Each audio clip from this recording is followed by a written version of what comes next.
Yesus berdiri hendak membaca, itulah pesan untuk mengajarkan kita suatu sikap hormat yang harus diberikan ketika ada pembacaan firman Allah. Kristus di sini membaca kitab nabi-nabi. Nah, ketika kitab itu diberikan kepadanya, pertama ia membukanya. Kitab Perjanjian Lama tetap termeterai sampai Kristus membuka kitab itu. Ia bukan hanya dapat membuka kitab itu saja, melainkan juga bisa memberitahukan artinya. Kedua, Yesus menemukan tempat ayat yang telah ditentukan untuk dibaca pada hari itu sesuai urutannya. Ia tidak perlu diarahkan lagi, ia sesegera menemukan ayat itu dan membacanya serta menjadikan ayat itu sebagai bahan pengajarannya. Ayat tersebut berbicara begitu jelas tentang Sang Mesias, sehingga mereka yang tidak mengenal Dia sungguh tidak dapat dimaafkan. Setiap hari Sabat mereka ini mendengar perkataan para nabi yang bersaksi tentang Dia, tetapi masih tidak tahu juga bahwa Dia adalah Sang Mesias itu. Ayat-ayat ini memberikan keterangan penuh tentang pekerjaan Kristus dan tujuannya datang ke dunia ini. Pertama, bagaimana Ia diperlengkapi sehingga layak untuk pekerjaan ini. Roh Tuhan ada padaku. Semua karunia dan anugerah Roh Kudus dilimpahkan ke atasnya, tidak dalam jumlah yang terbatas seperti yang diterima oleh para nabi, tetapi dalam jumlah yang tidak terbatas. Sekarang Ia datang dalam kuasa Roh. Kedua, bagaimana Ia diutus? Sebab Ia telah diurapi dan diutus. Persyaratan yang dimiliki sungguh luar biasa, memenuhi syarat untuk melaksanakan suatu tugas. Urapan yang diterima Yesus menunjukkan bahwa Ia layak untuk melaksanakan tugas dan panggilan itu. Ketiga, apa yang menjadi pekerjaannya? Ia dilengkapi dengan segala kemampuan dan diutus untuk menjadi seorang nabi agung. Ia diurapi untuk mengajar. Hal itu diulang sampai 3 kali di sini, karena inilah pekerjaan yang sekarang sedang dimulainya.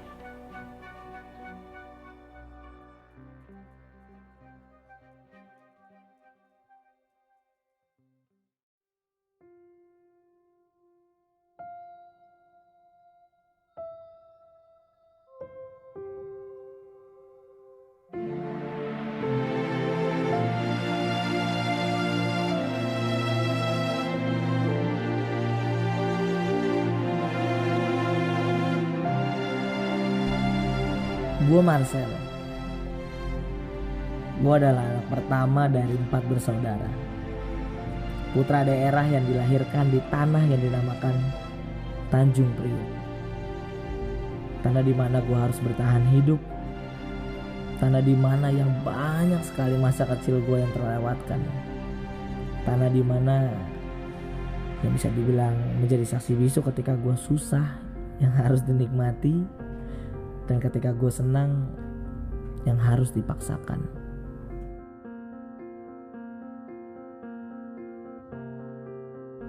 Lahir dan besar di Priuk bukan hal yang mudah menurut gue. Apalagi kita harus hidup di keluarga yang susah. Mau gak mau. Dari kecil ya bisa dibilang gue gak bisa kayak anak lain yang manja sama orang tuanya. Bisa dibilang juga gue harus kerja dari kecil. Gue harus menikmati itu. Dari ojek payung, bahkan juga mulung. Yang sebagian orang mungkin ya ini hanya sampah. Tapi menurut gue ini harta yang berlimpah. Supaya gue harus tetap bisa sekolah, ya akhirnya gue dititipin ke bude gue, kakaknya mama, karena keluarga gue gak mampu buat biayain gue sekolah. Sampai suatu ketika gue nonton acara TV, gue berpikir kapan gue bisa kayak mereka. Akhirnya gue memaksakan untuk mulai semuanya dari awal, mulai dari penonton bayaran, sampai akhirnya gue mengenal seni yang namanya stand up comedy. Seni yang bisa merubah gue sampai sekarang. Tiap malam gue terus coba tulis materi gue. Lucu gak lucu terus gue coba. Bahkan sampai gue lupa apa itu yang namanya lelah. Karena gue percaya bahwa usaha gak pernah mengkhianati hasil. Gue percaya kalau kita semua bisa berubah. Everybody has changed. Semua punya kembalian. asalkan kita bisa berusaha. Sampai akhirnya gue bisa menuai apa yang gue tabur. Dari stand up komedi akhirnya gue bisa masuk TV, YouTube, bahkan sekarang ya bisa dibilang gue udah punya acara sendiri. Dan akhirnya gue percaya kalau usaha itu emang gak pernah mengkhianati hasil. Tapi tiba-tiba bapak gue udah gak tahan lagi buat nyerang balik serangan jantungnya. Saat itu gue gak tahu lagi hidup gue untuk apa. Untuk apa gue berjuang kalau bukan untuk orang tua gue. Di sisi lain gue udah bisa bangga kalau gue udah bisa ngasih ya bunga yang terbaik buat dia. Meskipun pacar gue gak pernah gue kasih bunga.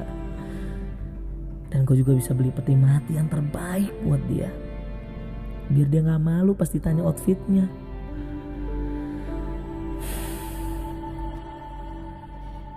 Tapi gue masih percaya kalau semua ini belum berakhir. Ini gak akan bisa memudarkan semangat gue. Gue harus tetap berjuang. Gue harus tetap mencapai impian gue sampai ke puncak. Apapun yang terjadi, gue harus tetap raih semua ini. Gue harus tetap mengeluarkan semua yang ada dalam diri gue, hingga semuanya bisa menjadi nyata. Hingga semuanya bisa menjadi tersenyum dan bahagia. Terima kasih stand up komedi.